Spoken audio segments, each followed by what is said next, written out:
Caríssimos irmãos, presentes na Assembleia e que nos acompanhais através da nossa rádio Costa Douro, é preciso recordarmos o Evangelho, a passagem do Evangelho de São Mateus da semana passada, para podermos entender na sua profundidade aquilo que hoje o Senhor nos disse. Recordamos com certeza que Jesus, antes de começar o caminho para Jerusalém, naquela região de Cesareia de Filipe, ou seja, numa região pagã, ou considerada como tal, pergunta aos discípulos sobre aquilo que as pessoas dizem acerca da sua pessoa. E víamos como a Jesus não lhe interessa aquilo que os outros dizem. A Jesus interessa-lhe a segunda pergunta que fazia e que nos fazia, e era a grande questão que o Senhor nos colocava. E vós, meus discípulos, quem dizeis que eu sou? E ainda recordamos com certeza a generosidade e a espontaneidade da resposta de Pedro. Tu és o Cristo, o Messias, tu és o Filho de Deus.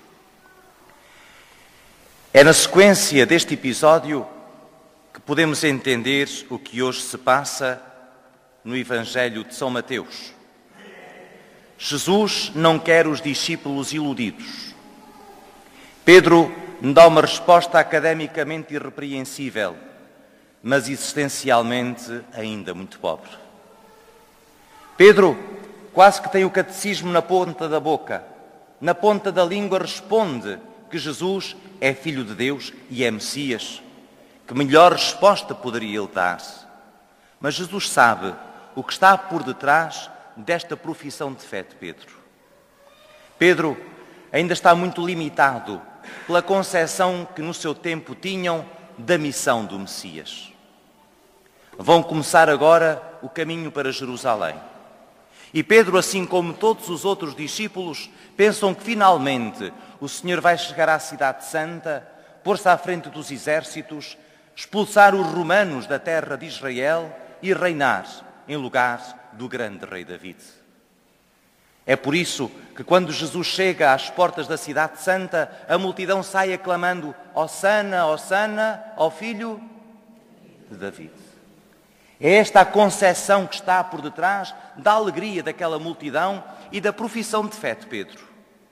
E por isso Jesus é muito claro com os discípulos, como é sempre conosco. Atenção, era assim que começava o Evangelho, na sequência do Evangelho da semana passada.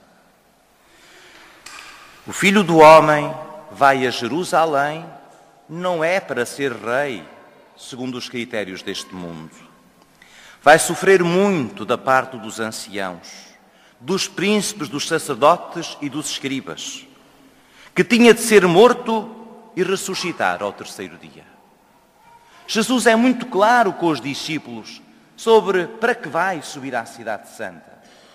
E Pedro, Jesus é tão claro que percebe aquilo que o Senhor diz, mas não aceita. Porque aquele Jesus não correspondia ao Jesus que ele pensava que o Senhor devia ser. Não era aquele Messias o que lhe interessava. E por isso imagine-se, diz-nos São Mateus, que toma Jesus de lado e começa a repreendê-lo. Era o que faltava, diz-lhe Pedro. Isso nunca há de acontecer. Porque, traduzo eu, isso não corresponde àquilo que a gente quer. E o que é que a gente quer, Jesus? Que tu sejas rei de Israel e que nós possamos ser os teus ministros com um bom ordenado e uma boa vida. É isto que está por detrás da concepção messiânica de Pedro e dos outros discípulos. Acompanham Jesus, mas não o ouvem. Escutam o Senhor, mas filtram de acordo com os seus interesses. E Jesus tem para com Pedro a expressão mais dura de todo o Novo Testamento para com qualquer um dos discípulos. Sai da minha frente, Satanás. Sai da minha frente, Satanás. O diabo é aquele que se atravessa nos planos de Deus. É aquele que se torna obstáculo para que o Senhor possa realizar na vida dos homens o seu projeto de salvação. E Pedro, naquele momento, está a ser instrumento de Satanás. Mas é bonita a expressão com que Jesus diz esta frase dura. Na tradução não aparece, mas no grego é deute opisomou. Vai para trás de mim. Não é desaparece, é vai para trás de mim. E para quem conhece a Escritura, é a mesma expressão com que Jesus os tinha chamado junto ao mar da Galileia. Vinde atrás de mim. Jesus recorda a Pedro e a todos nós que às vezes também queremos que o Senhor se coadune àquilo que a gente pensa que Ele deve ser, que se não nos pusermos atrás, estamos a ser instrumentos do inimigo.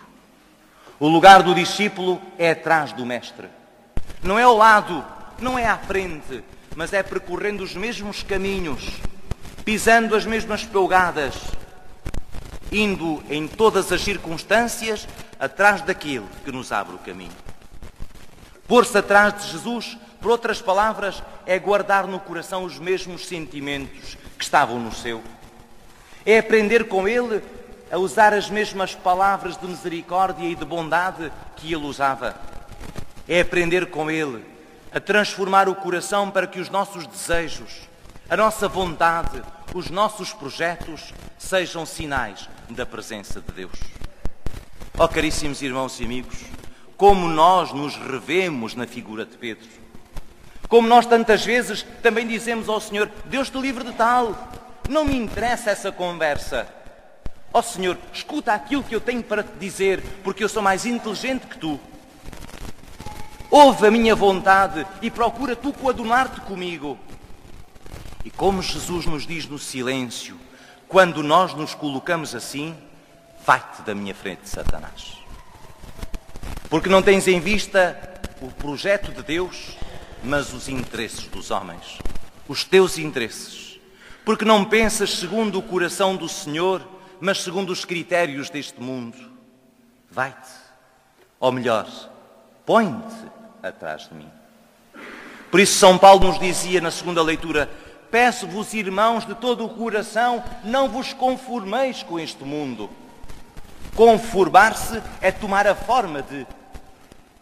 Não deixeis que a vossa vida esteja limitada e conformada pelos critérios de vida daqueles que não têm fé. Coloquemo-nos atrás de Jesus. Nesta Eucaristia peçamos-lhe que nos ajude a termos a humildade de percebermos que precisamos muito dele. Que precisamos de pisar os seus passos para aprender a ter um coração bom. Para aprender a ter palavras de Deus. Para aprender a ter gestos onde o Senhor se manifesta ao mundo. Não é fácil. Já Jeremias, na primeira leitura, se queixava. Jeremias viveu num tempo muito difícil. E era preciso dizer ao povo de Israel que os passos e os caminhos que estavam a tomar não eram os caminhos de Deus. E que aquelas opções políticas que estavam a tomar levaria à desgraça, como levou. Mas, naturalmente, ninguém gostava de o ouvir. Assim como nós também não gostamos que nos digam aquilo que nos toca na ferida. E por isso Jeremias acabava por desanimar. Ó Senhor, liberta-me. Toda a gente diz, olha aí vem o desgraça, desgraça. Já toda a gente me ridiculariza. Já toda a gente fecha os ouvidos e fecha as portas quando me vê passar. Ó Senhor, liberta-me. Mas tenho um fogo cá dentro que não me deixa calar. Tenho um fogo cá dentro que não me deixa fechar os olhos. Tenho um fogo cá dentro que me ilumina e que se quer expandir por este povo. E por isso, Senhor, tu seduziste-me e eu deixei-me seduzir. Tu conquistaste-me e venceste a minha miséria. E por isso, por muito que eu queira humanamente calar-me, há qualquer coisa cá dentro que me abarca, que me abraça e que me obriga a testemunhar no mundo aquilo que sinto. Oh, caríssimos irmãos e amigos, que bonito seria se a gente pudesse dizer a mesma coisa. Temos um fogo cá dentro. A presença de Deus de tal maneira intensa que não nos podemos calar.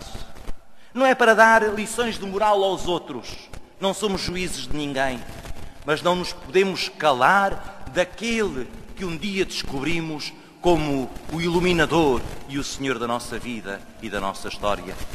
Dessa palavra que escutamos todos os domingos e que é a palavra mais doce que o mel para nos adoçar a vida, para nos fortificar interiormente e para nos ajudar a ser no mundo testemunhas verdadeiras daquele de quem um dia nos colocamos atrás como discípulos, porque queremos que Ele seja o nosso único Mestre e o nosso único Senhor.